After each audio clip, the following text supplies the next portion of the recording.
Langit kota mendung saat Ayu membuka surat beramplop coklat tua yang terselip di bawah pintu kontrakannya. Tak ada nama pengirim, hanya tulisan tangan rapi berbau tua. Ayu, pulanglah, Mbah Sarimah memanggilmu. Ia sedang sakit. Ini bisa jadi terakhir kalinya. Tanda tangannya hanya satu nama, Sastro. Ayu memandangi surat itu lama, merasa aneh. Surat, bukan telepon, bukan pesan WhatsApp. Siapa yang masih kirim surat di zaman sekarang? Ayu menarik napas panjang, menatap kalender. Sudah hampir 7 tahun sejak terakhir kali ia pulang ke desa Gunung Luih. Desa kecil di pegunungan yang terpencil, tempat ia dulu bermain di halaman rumah neneknya yang luas, mengejar ayam dan tidur di pangkuan nenek sambil diceritakan kisah-kisah zaman dulu. Tapi sejak ayah dan ibunya meninggal dalam kecelakaan mobil saat ia SMA, semua hubungan dengan desa itu putus. Nenek tak pernah datang ke kota, dan Ayu terlalu sibuk bertahan hidup. Namun entah kenapa, surat itu seperti menggenggam hatinya erat. Ada rasa bersalah, ada sesuatu yang belum selesai. Tanpa banyak pertimbangan, malam itu juga ia membeli tiket bus. Ia hanya membawa satu ransel, satu sweater tua, dan kenangan yang samar. Perjalanan ke desa seperti menembus kabut waktu. Semakin tinggi bus menanjak, sinyal ponselnya menghilang. Jalanan sepi, sunyi, dan udara makin dingin. Ayu duduk sendiri di kursi belakang, memeluk lutut, menatap kabut yang menggantung di luar jendela. Sopir menurunkannya di pertigaan tua yang ditandai gapura batu dengan tulisan nyaris pudar, "Selamat datang di desa Gunung Luih." Tak ada ojek, tak ada angkutan. Jalan setapak ke rumah nenek harus dilalui dengan berjalan kaki selama hampir 1 jam. Ayu menyalakan senter ponselnya, menembus rimbun pohon yang memeluk jalan dengan kesunyian ganjil. Saat rumah itu akhirnya tampak di kejauhan, rumah panggung kayu dengan teras lebar dan jendela besar, perasaan ganjil menyelubungi tubuh Ayu. Bukan takut, tapi seperti terhisap. Lampu depan rumah menyala redup. Pintu terbuka sedikit, dan di baliknya berdiri sosok yang sangat dikenalnya, Mbah Sarimah. Tubuhnya kurus, mengenakan kebaya kuning pudar, rambutnya digelung rapi. Senyum itu, senyum yang selalu menenangkan Ayu saat kecil. Ayu terpaku, langkahnya berat, tapi neneknya memanggil, "Ayu, cucuku, kamu pulang juga." Ayu menahan air mata. Ia berlari memeluk neneknya, hangat, terasa nyata. "Maaf, Mbak Ayu, lama nggak pulang," ucapnya lirih. Mbak Sarimah mengelus punggungnya pelan. "Nggak apa, Nak. Yang penting kamu datang pas waktunya." Malam itu mereka duduk di ruang tengah. Ayu memandangi sekeliling. Semuanya masih sama seperti dulu. Foto ayahnya tergantung di dinding, taplak meja rajutan nenek, dan jam dinding tua yang menunjukkan jam 11:45 malam. Mbah Sarimah menyajikan teh dan ubi rebus. Ayu merasa damai. Tapi ada yang aneh, wajah neneknya tidak berubah. Persis seperti 7 tahun lalu. Bahkan, mungkin lebih tua wajah Ayu daripada Mbah Sarimah. "Masih kuat tinggal sendiri di rumah segede ini, Mbak?" tanya Ayu. Neneknya tertawa kecil. "Kalau rumah ini sudah bersama saya lebih lama dari siapapun. Rumah ini tahu caranya menjaga saya." Ayu tertawa kecil, tapi kalimat itu menggelitik pikirannya. Saat malam makin larut, Ayu kembali ke kamar lamanya. Masih ada poster kucing di dinding, kasur tua dengan spray bunga-bunga, bahkan boneka beruang kecil yang dulu ia beri nama Coklat masih duduk di pojokan. Ia rebah, matanya lelah, tapi hati belum tenang. Tepat pukul 3 dini hari, ia terbangun. Hening, terlalu hening. Jam dinding berhenti berdetak. Dari arah loteng, terdengar suara pelan. Ketok, ketok, ketok. Ayu duduk di ranjang, merinding. Ia menahan napas, mencoba menenangkan diri. Mungkin tikus, pikirnya. Tapi saat ia membuka pintu kamar, ia melihat Mbah Sarimah berdiri di dapur, membelakangi lampu, berbicara sendiri dengan nada datar. Penuh desahan. Penuh desahan. Belum siap, tapi sudah datang. Ya, aku tahu, tapi dia darahku. Darahku. Ayu menutup pintu perlahan. Tidak berani bicara. Ia menarik selimut hingga ke leher. Tubuhnya gemetar. Dan untuk pertama kalinya dalam hidupnya, ia takut pada neneknya sendiri. Pagi datang dengan cepat. Ayu terbangun oleh suara ayam jantan yang entah dari mana datangnya. Ia melihat ke jendela. Kabut masih bergelayut di antara pepohonan. Suasana masih sepi, dan jam dinding di ruang tamu masih menunjuk pukul 3. Ayu mengerutkan dahi. Ia mencoba membetulkan jam itu. Menggoyangnya sedikit. Memutarnya, tapi jarumnya tetap tak mau bergerak. Nanti jalan sendiri. Jam itu kadang suka ngambek. Suara Mbah Sarimah terdengar dari dapur, ringan seperti dulu. Ayu menoleh. Neneknya sedang memasak dengan panci hitam yang besar. Uap mengepul dari rebusan. Aroma rempah bercampur kayu tua menyebar ke seluruh ruangan. Tadi malam, aku dengar suara dari loteng, Mbak, ucap Ayu, sambil menyendok teh ke dalam cangkir. Mbah Sarimah diam sebentar. Tikus atau angin? Rumah tua ini sudah biasa bersuara. Ayu menatap wajah neneknya. Sekilas seperti ada guratan kekhawatiran, cepat sekali menghilang. Atau mungkin hanya perasaannya saja. Pagi itu, Ayu membersihkan halaman rumah. Rerumputan tinggi, daun kering menumpuk, dan ayunan tua di pohon jambu masih menggantung seperti dulu, tapi sudah berkarat. Saat menyapu, ia melihat sesuatu di balik semak. Sebuah papan kayu kecil, setengah terkubur tanah. Ia menariknya. Tertulis, Rani, 1996 sampai 2005.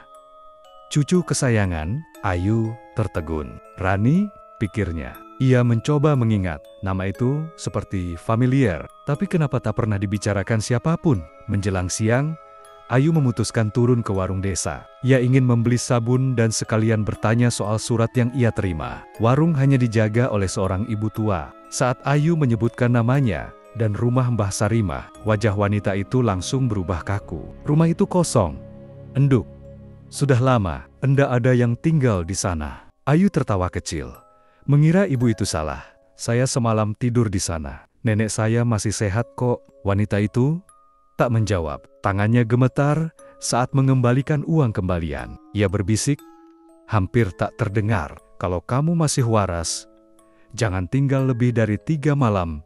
Nenekmu sudah nggak seperti dulu. Saat sore menjelang, awan menggantung rendah. Ayu kembali ke rumah. Ia membawa sabun dan beberapa jajanan pasar kesukaan nenek. Tapi suasana rumah terasa berbeda. Udara lebih lembab, dinding lebih dingin, dan ada bau seperti bunga melati yang terlalu pekat menusuk hidung. Mbah Sarimah duduk di ruang tengah, menatap jendela yang tertutup rapat. Lampu belum dinyalakan, meskipun cahaya sudah mulai redup. "Kamu tadi dari warung ya?" tanya nenek, masih memunggungi Ayu. "Iya mbak, beli sabun sama lemper. Masih suka kan?" Nenek mengangguk, tapi tanpa berbalik. Jangan terlalu sering bicara dengan orang luar. Mulut mereka banyak fitnah. Mereka nggak suka kalau rumah ini hidup lagi. Malam kedua, Ayu memutuskan untuk tidur lebih awal. Tapi perasaan tidak enak mulai tumbuh di dalam dadanya. Ia mencoba menenangkan diri dengan memutar lagu di ponsel. Tapi tidak ada sinyal. Bahkan musik yang sudah diunduh pun tak bisa diputar. Layarnya hanya gelap sebentar, lalu mati. Jam di dinding masih 03,0. Ayu melirik ke langit-langit. Langkah kecil terdengar lagi dari loteng. Ketok, ketok, seret. Lalu suara berbisik pelan, seperti doa atau nama. Anju, Anju. Ayu menegakkan tubuh. Kali ini bukan angin, bukan tikus. Langkahnya ringan, tapi penuh rasa takut. Ia keluar kamar, menyusuri lorong. Di dapur, lampu menyala samar. Mbah Sarimah berdiri di depan cermin besar yang sebelumnya tertutup kain putih. Kini cermin itu terbuka. Nenek membelakangi cermin, dan bayangannya tidak muncul. Ayu membeku. Nenek berbicara pelan, seolah menyampaikan pesan ke seseorang di balik cermin. "Sudah datang. Masih rapuh, tapi dia darahku. Kamu tahu itu." Tunggu. Malam ketiga, Ayu mundur perlahan. Tapi saat kakinya menyentuh ubin, Lantai mengerut pelan. C-R-E-I-A-A-K. Mbah Sarimah berhenti bicara. Kepala menoleh sedikit, tapi tubuhnya tetap menghadap ke cermin. Ayu? Kamu belum tidur? Ayu tergagap. Iya, tadi haus. Nenek menoleh perlahan. Matanya tidak seperti tadi pagi. Kelopak mata sedikit membiru. Pupilnya membesar, nyaris menutupi seluruh bola mata. Kalau haus, ambil di teko. Tapi jangan dekati cermin itu lagi. Itu bukan untukmu. Ayu kembali ke kamar. Ia mengunci pintu, menarik kursi untuk menahan gagang. Tangannya gemetar saat menulis catatan di buku hariannya. Jam mati, cermin terbuka. Nenek bicara ke cermin. Tidak ada bayangan. Matanya aneh. Aku harus cari tahu besok. Di luar, jam dinding berdetak sekali. Tiba-tiba, lalu diam kembali. Detaknya berhenti tepat pukul 03,0. Pagi itu, Ayu duduk di teras rumah sambil menatap kebun yang sepi. Hujan gerimis menyelimuti desa Gunung Lueh, membuat suasana makin muram. Di atas pangkuannya, sebuah catatan kecil berisi nama yang terus mengganggu pikirannya. Rani, 1996 sampai 2005. Cucu kesayangan, ia memandangi halaman yang mengarah ke pohon jambu. Tempat papan nama kayu itu terkubur sebagian. Siapa? Rani? Kenapa Ayu tidak pernah mendengar cerita tentangnya dari ayah atau nenek? Dan kenapa makam itu tidak pernah disebut-sebut? Satu-satunya cara mendapatkan jawaban bertanya langsung ke warga desa. Sekali lagi, Ayu turun ke warung yang sama seperti kemarin. Tapi kali ini ia menyusuri gang kecil ke rami-rama penduduk. Ia mengetuk pintu rumah seorang ibu tua yang dikenalnya saat kecil, Bu Narti. Setelah basa-basi dan sedikit pengantar, Ayu akhirnya bertanya, Bu Narti, Mbah Sarimah sehat-sehat aja ya? Kemarin saya sampai rumah beliau, kok nggak ada yang mampir? Bu Narti menatapnya lama, lalu perlahan menggeleng. Ayu, rumah Mbah Sarimah sudah kosong sejak lama. Kamu pasti salah rumah. Ayu tersenyum gugup. Enggak Bu, saya tidur di rumah itu 2 malam. Nenek saya yang masak. Bahkan ia berhenti ingin menyebut soal suara dari loteng, tapi merasa itu akan membuatnya terdengar gila. Bu Narti mendekat dan memegang tangannya pelan. Sayang, Mbah Sarimah meninggal 10 tahun lalu. Ditemukan warga setelah berminggu-minggu tak keluar rumah. Waktu itu kamu belum sempat datang ke pemakamannya. Rumah itu dikosongkan. Ayu pulang dengan pikiran kacau. Sore sudah turun dan kabut makin tebal. Ia membuka ponsel, mencoba membuka berita lama tapi tak ada sinyal. Seperti biasa, saat memasuki rumah, Ayu melihat Mbah Sarimah duduk di ruang tengah. Tak ada lampu, hanya bayangan tubuhnya yang kurus menatap kosong ke arah pintu masuk. Kamu pergi jauh, Ayu. Suara neneknya datar, tak ada nada lembut seperti biasa. Ayu mengangguk perlahan. Ke warung. Nenek gak nyariin. Aku tahu, kamu akan kembali. Nenek berdiri. Perlahan, langkahnya tak bersuara, seperti menyatu dengan lantai kayu. Rumah ini akan selalu memanggil darahnya kembali. Ayu menelan ludah. Ia masuk kamar, menutup pintu, dan menguncinya. Tapi saat hendak menaruh ransel di meja, ia menyadari satu hal. Ranselnya sudah terbuka. Pakaian berantakan. Buku hariannya terbuka di halaman yang berisi catatan tengah malamnya. Jam mati. Cermin terbuka. Nenek bicara ke cermin. Tidak ada bayangan. Matanya aneh. Tulisan itu kini disilang dengan tinta merah. Dan di bawahnya ada tulisan lain. Bukan tulisan tangannya. Jangan cari tahu. Atau kamu menyusul Rani. Malam ketiga mulai turun. Ayu duduk di ranjang, memeluk lututnya. Ia mulai mempertanyakan segalanya. Apakah ia mulai kehilangan akal? Apakah semua ini hanya perasaan bersalah yang mewujud dalam halusinasi? Jam masih menunjukkan 03,0.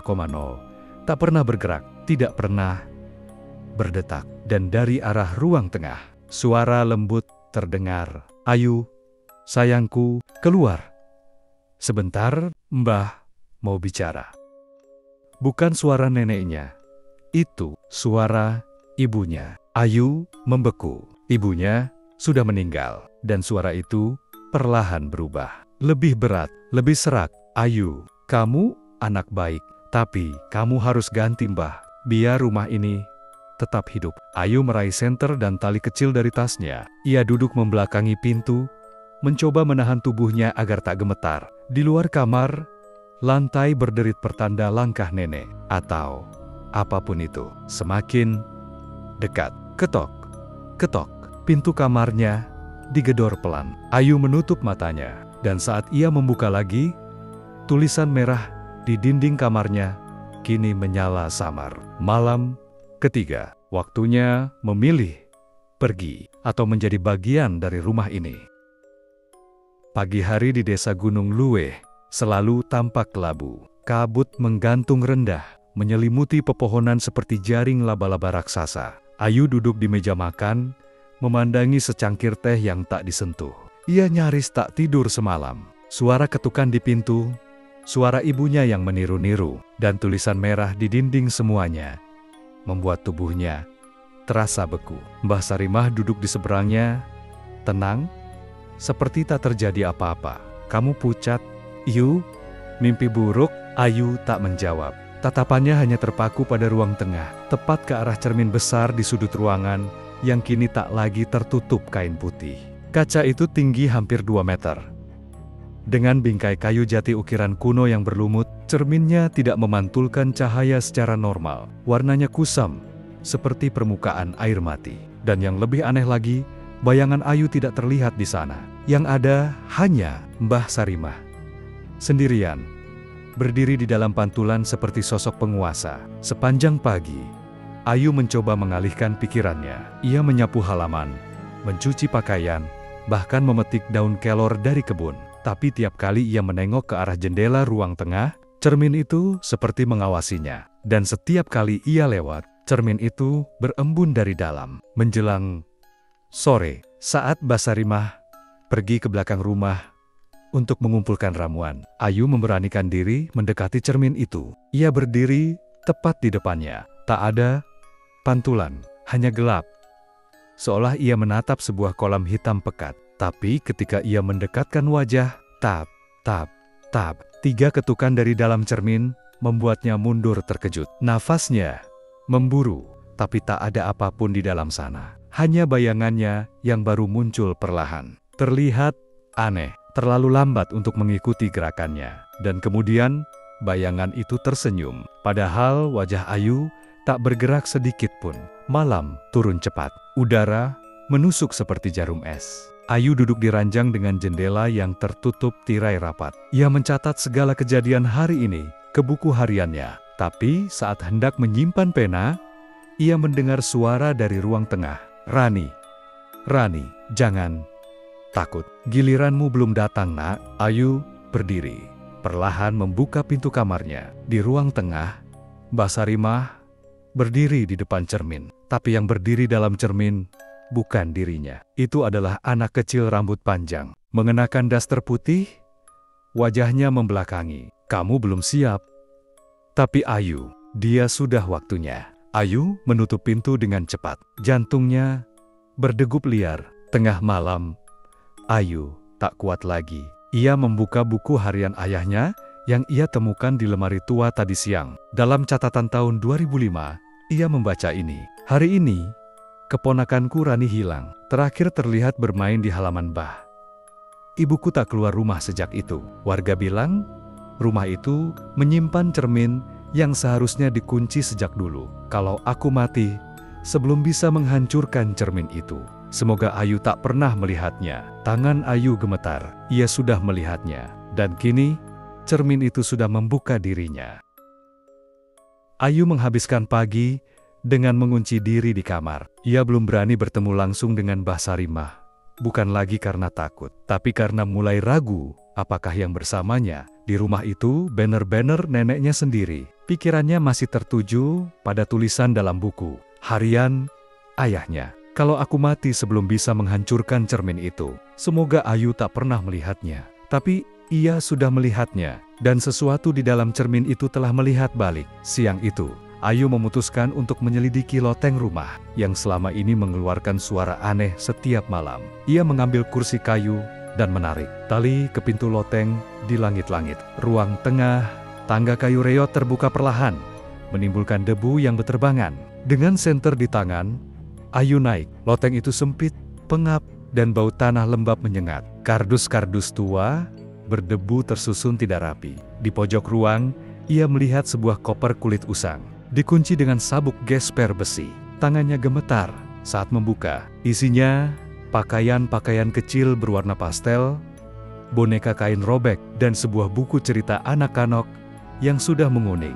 Dan di dasar koper tergeletak tumpukan surat kabar tua. Sebagian besar sudah robek atau lapuk. Ayu membolak-balik lembaran koran tahun 2013 hingga ia menemukannya. Wanita tua ditemukan membusuk di rumahnya, diduga meninggal dalam keheningan selama mingguan. Foto wajah Mbah Sarimah, isi berita jenazah, ditemukan oleh tetangga Pak Sastro. Setelah mencium bau busuk menyengat dari rumah panggung tersebut, identitas korban diketahui sebagai Sarimah 79 yang tinggal sendiri setelah kepergian cucunya, Rani.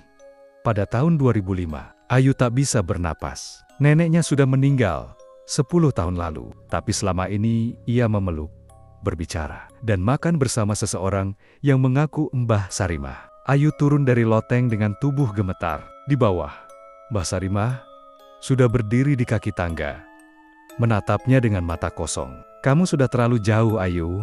Ayu melangkah mundur. "Jadi, siapa kamu?"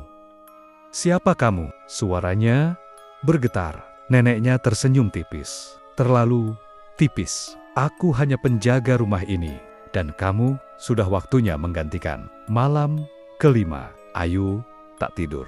Ia menyalakan lilin dan duduk bersila di kamar sambil membaca lembaran rajah peninggalan ayahnya yang ia temukan terselip dalam buku cerita Rani. Di balik rajah ada tulisan tangan. "Jangan percaya kenangan, jangan percaya wujud. Rumah ini menyimpan ingatan, dan ia memberikannya pada siapapun yang dibutuhkan untuk tetap hidup." Tiba-tiba, BUMM.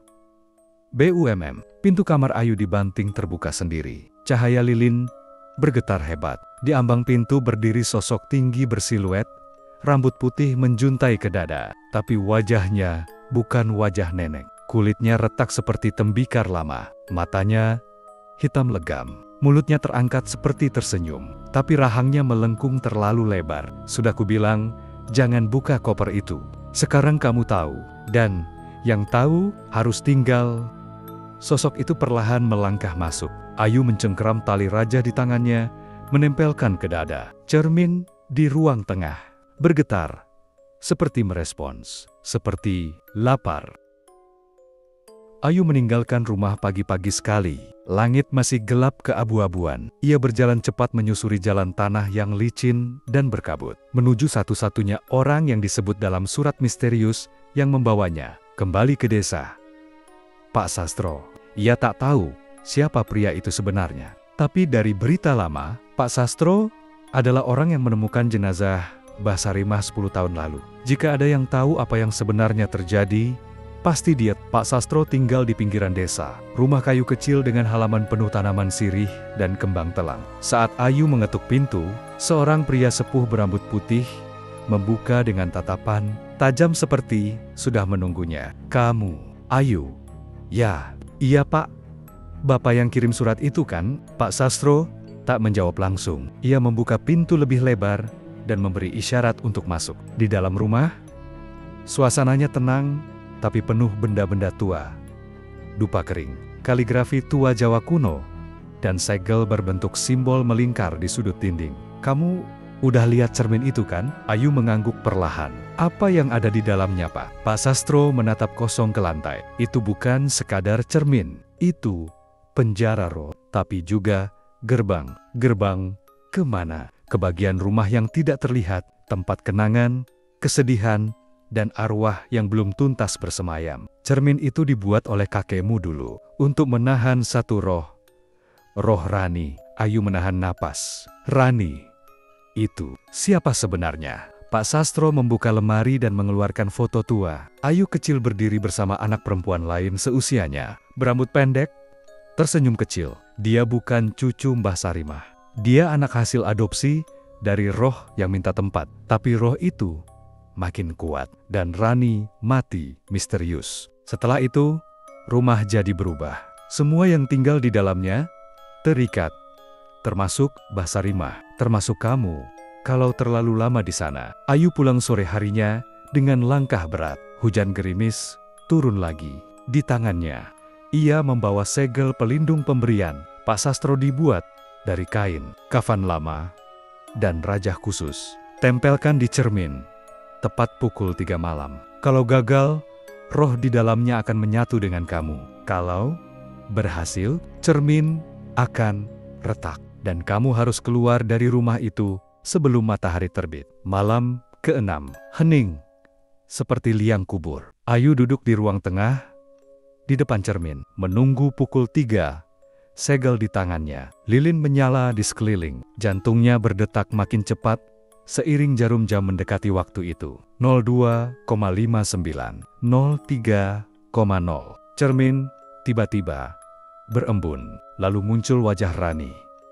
Kali ini ia menghadap dengan wajah putih pucat dan mata gelap. Kamu nggak boleh pergi.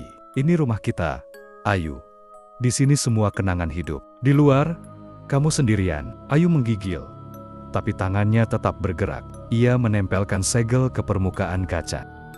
Cermin bergetar keras. Cahaya lilin padam. Angin entah dari mana berhembus. Jeritan melengking terdengar dari dalam cermin. Dan retakan pertama muncul seperti retakan es di permukaan danau. Siar AAC, kakak. Tapi sebelum retakan menyebar, tangan kecil pucat menjulur keluar dari cermin dan mencengkeram lengan Ayu. Jangan tinggalkan aku.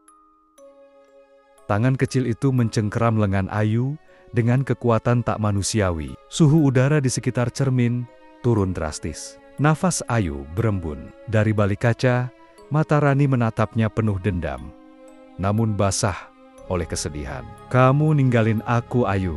Kamu ninggalin aku sendirian.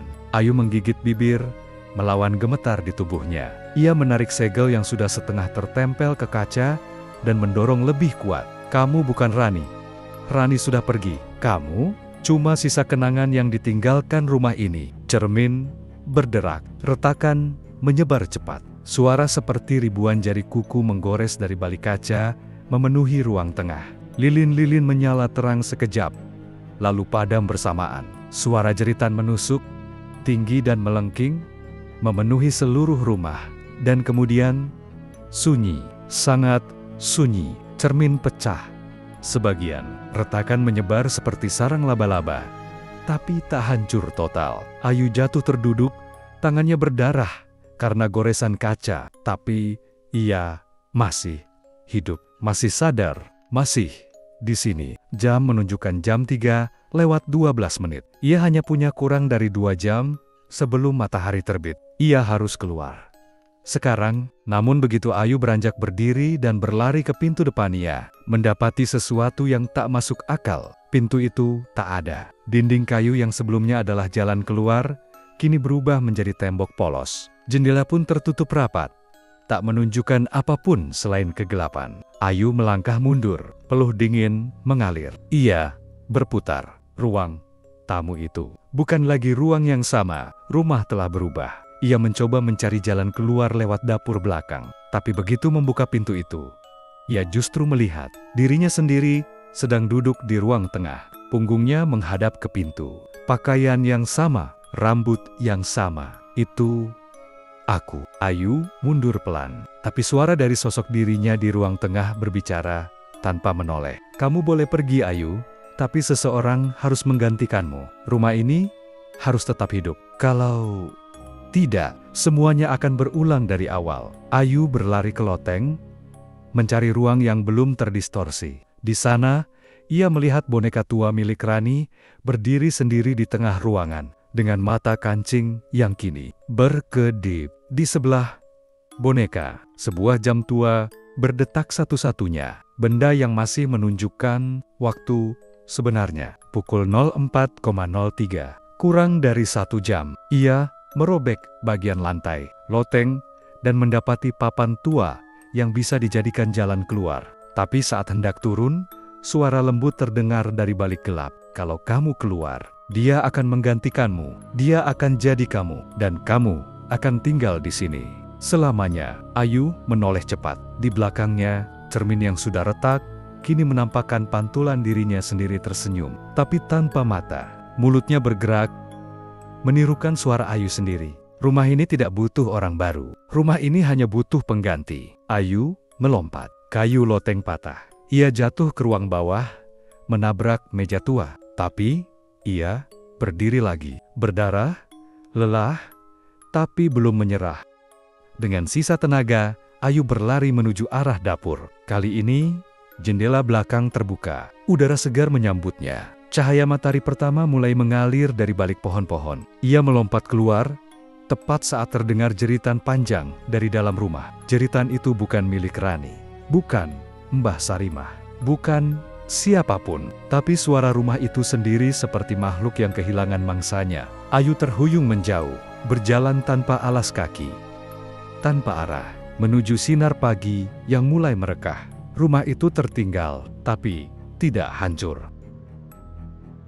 Ayu tersandung di jalan tanah, kakinya luka, tangannya masih bergetar. Matahari pagi menyembul malu-malu di balik kabut. Desa Gunung Luih.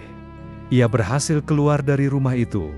Tapi, apakah semuanya benar-benar sudah selesai? Ia menatap ke balik pundaknya. Rumah itu masih berdiri, tidak terbakar, tidak rubuh, tapi juga tidak hidup. Setidaknya, belum lagi. Ayu dibawa ke rumah warga oleh seorang anak kecil yang menemukannya di tepi hutan. Ia dirawat oleh Bu Narti, wanita tua yang sebelumnya menganggap Ayu hanya berhalusinasi. Tapi kali ini, tatapan Bu Narti berbeda, lebih serius, lebih takut. Kamu berhasil keluar dari rumah itu? Ayu mengangguk. Tapi, belum hancur. Cerminnya retak, belum pecah. Bu Narti menurunkan suara. Kalau cerminnya belum dihancurkan, rumah itu belum selesai. Ia akan mencari lagi, akan memanggil orang lain. Beberapa hari kemudian, Ayu duduk sendiri di serambi rumah Bu Narti. Luka di tangannya belum sembuh, tapi yang lebih parah, bukan lukanya, melainkan mimpi yang datang setiap malam. Dalam mimpinya, ia melihat lorong rumah neneknya panjang, berputar, tanpa ujung. Di ujung lorong, Rani berdiri membelakanginya. Setiap malam, Rani makin mendekat, makin nyata. Dan ketika Ayu bangun, ia selalu melihat bayangan dirinya sendiri di kaca jendela, berdiri lebih dekat daripada seharusnya. Pagi ketiga, setelah kabur dari rumah, Ayu menemukan sesuatu tergeletak di bawah bantalnya. Boneka kain milik Rani, yang sebelumnya ia tinggalkan di loteng. Jantung Ayu berdegup kencang. Ia tahu apa artinya itu. Rumah itu belum selesai denganmu. Malam hari, Ayu membakar boneka itu di halaman belakang. Tapi begitu api menyala, angin bertiup kencang dari arah rumah tua. Dari kejauhan, terdengar suara tangisan. Tangisan anak kecil, disusul tawa kecil seperti memanggil. Ayo main, yuk. Bu Narti langsung keluar, memercikan air dari kendi ke sekeliling halaman sambil melafalkan doa-doa lama. Kamu harus pergi dari desa ini, yuk. Sebelum rumah itu menemukan cara untuk menarikmu kembali. Esok harinya, Ayu bersiap pergi. Tapi sebelum naik ke mobil travel, seseorang memanggil dari seberang jalan. Pak Sastro. Ia berdiri diam, lalu memberikan sebuah gulungan kertas tua. Ini rajah terakhir dari ayahmu, disembunyikan sebelum dia menghilang. Ayu membuka gulungan itu. Di dalamnya tertulis satu kalimat besar. Rumah itu hidup selama ada yang mengingatnya. Lupakan, atau kamu akan kembali. Dalam perjalanan meninggalkan desa, Ayu menatap cermin kecil di tasnya. Untuk sesaat, ia melihat cahaya berkedip dari belakang seperti sepasang mata kecil menatap dari kursi kosong di belakang mobil. Ia membuang cermin itu keluar jendela tanpa pikir panjang. Tapi begitu mobil berhenti di persimpangan kota, sopir menoleh dengan ekspresi aneh. Mbak, kok tadi sempat duduk berdua ya? Sekarang tinggal sendiri. Perjalanan Ayu keluar dari desa Gunung Luih memakan waktu 3 jam. Mobil travel melintasi hutan, sawah, dan kota kecil yang asing. Tapi meski tubuhnya meninggalkan desa itu, Pikirannya tidak. Ia terus mengingat kata-kata sopir yang sempat menoleh dengan heran. "Mbak, tadi sempat duduk berdua ya? Sekarang tinggal sendiri." "Berdua? Dengan siapa?" Ayu duduk di baris kedua sendirian. Tapi, sebelum masuk mobil tadi, ia memang sempat menoleh ke kursi belakang dan, untuk sepersekian detik, ia melihat bayangan kecil berpakaian putih. Ia menepisnya. Mungkin hanya bayangan. Mungkin sesampainya di rumah kontrakan di kota, Ayu mencoba kembali hidup normal. Ia mandi, membersihkan diri, lalu duduk menyalakan TV. Tapi kanal manapun yang ia pilih, suara anak kecil selalu terdengar, samar di latar belakang. "Ayu, Ayu, ayo, main." Ia langsung mematikan TV. Malam hari, ia memeriksa koper yang ia bawa dari desa. Semuanya lengkap. Tapi di sela-sela pakaian, ia menemukan satu lembar kertas kosong kecuali sebuah kalimat yang tertulis dengan tinta merah samar. "Aku ikut Ayu. Kita main di rumahmu sekarang." Tangannya langsung melempar kertas itu. Tapi ketika ia berbalik, boneka kain yang sudah ia bakar beberapa hari lalu, kini tergeletak di meja makan. Tak terbakar, utuh. Malam itu Ayu tidak tidur. Ia menyalakan semua lampu, mengunci semua jendela dan pintu. Tapi, tepat pukul 3 dini hari, listrik padam. Dalam gelap, suara langkah kecil terdengar dari arah dapur. Pelan, berderit, kemudian suara sendok jatuh. Air menetes, dan akhirnya suara seorang anak. "Ayu, ini bukan mimpi kan?" Ayu berlari ke kamar mandi, mengunci diri. Ia memandangi cermin kecil di atas wastafel. Untuk sesaat, tak ada apapun. Tapi, perlahan, embun muncul dari dalam kaca. Bukan dari uap, dari sisi lain. Dan ketika cermin mulai jernih, ia melihat Rani. Rambutnya basah, matanya hitam, tapi wajahnya kini bukan seperti hantu, melainkan wajah Ayu sendiri. "Kalau kamu lupa aku, Ayu, aku akan jadi kamu. Gantian, ya?" Ayu menjerit. Esok paginya, tetangga sebelah mendengar suara teriakan dari kontrakan Ayu. Polisi dipanggil, tapi saat pintu dibuka, rumah itu kosong. Tidak ada jejak Ayu, tidak ada tanda perlawanan, tidak ada koper, hanya satu benda yang tertinggal di atas meja makan. Sebuah foto lama. Isinya, 2 anak kecil berdiri berdampingan. Yang satu mengenakan baju merah, rambut dikuncir. Yang satunya baju putih, rambut panjang, tersenyum kecil. Di belakang foto itu, ada tulisan, "Rani dan Ayu sekarang tinggal satu." Setelah menghilang dari kontrakan, Ayu menjadi kabar buram di koran-koran lokal. Disebut sebagai wanita muda terakhir yang menginap di rumah Sarimah. Hilangnya Ayu menambah daftar panjang orang-orang yang pernah bersinggungan dengan rumah itu, lalu tak pernah kembali dengan utuh. Namun cerita ini tidak berakhir di sana.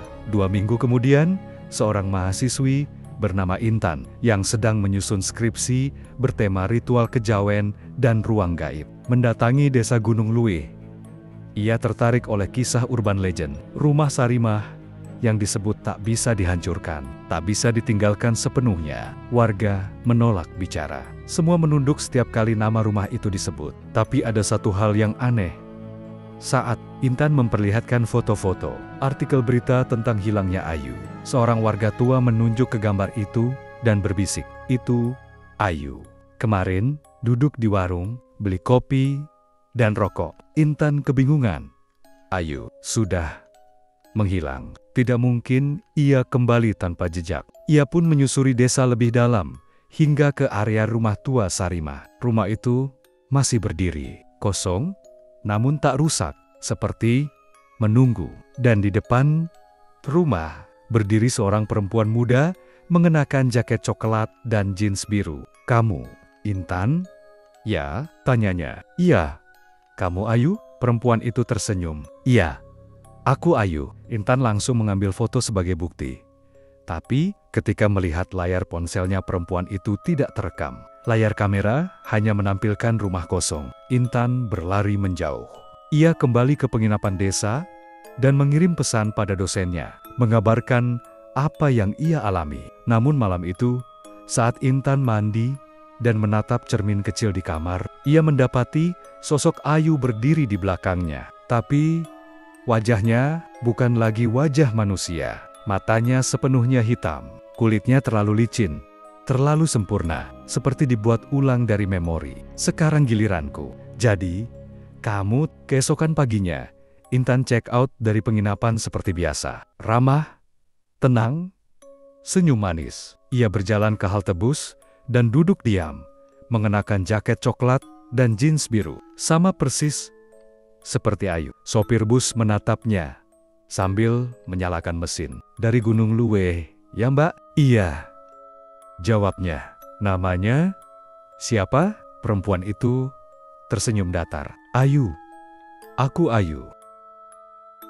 Setelah tubuh Ayu menghilang, tapi wajah dan kehadirannya tetap muncul dalam bentuk yang berbeda. Cerita mulai bergeser ke Intan. Intan. Bukan lagi Intan. Ia mengenakan nama Ayu. Mengingat semua kisah Ayu, bahkan mengulang dialog yang dulu pernah diucapkan Ayu, dan yang lebih mengerikan. Ia tidak menyadarinya. Dosen Intan mulai curiga saat Intan mengirim naskah skripsi yang sepenuhnya berbeda dari bidangnya semula. Bukan tentang tradisi dan ruang spiritual, melainkan arsitektur rumah Jawa tua dan peran cermin dalam menyimpan trauma. Rumah bukan tempat tinggal.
Pagi setelah kejadian, warga menemukan rumah Mbah Sarimah dalam keadaan seperti biasa. Senyap, tua, kusam namun tanpa satupun jendela terbuka. Semua tertutup rapat. Tak ada tanda-tanda kekacauan. Tak ada tanda-tanda manusia baru saja masuk. Hanya satu hal yang berbeda. Cermin besar di ruang tengah sudah tidak ada. Di tempatnya, kini berdiri sebuah kursi goyang kayu tua yang perlahan berderit sendiri. Seolah ada seseorang yang masih duduk di sana. Hari-hari berlalu, tak ada yang tahu apa yang terjadi pada Pak Sastro. Tak ada yang melihat lagi sosok Ayu atau Intan. Tapi setiap malam Jumat, warga desa yang berjalan terlalu dekat ke rumah itu mengaku mendengar suara tawa kecil anak perempuan, diikuti suara perempuan dewasa yang menyenandungkan lagu Nina Bobo. Tidurlah, Rani, jangan menangis lagi. Beberapa tahun kemudian, seorang pembuat konten horor urban legend bernama Reza datang ke desa untuk membuat video eksplorasi. Ia dikenal berani dan skeptis. Ia menantang larangan warga untuk tidak mendekati rumah Sarimah. Menganggapnya hanya mitos kampung. Kalau rumah itu memang angker, kenapa nggak pernah ada bukti? Reza masuk malam hari, membawa kamera night vision, perekam suara, dan drone kecil. Ia menyiarkan live streaming. Awalnya, tak terjadi apa-apa. Hanya ruang kosong, debu, dan barang tua. Tapi tepat jam 2:59, sinyal video mendadak kabur. Dalam rekaman terakhir yang terekam, terlihat kursi goyang di ruang tengah mulai bergerak sendiri. Lalu, muncul bayangan samar, seperti seorang perempuan berdiri di cermin yang tidak ada. Ayu, udah ada tamu baru. Setelah itu, gelap. Gelap, Reza tak pernah muncul kembali. Di ruang tengah rumah itu, kini berdiri sebuah cermin baru. Bingkainya lebih indah, lebih bersih,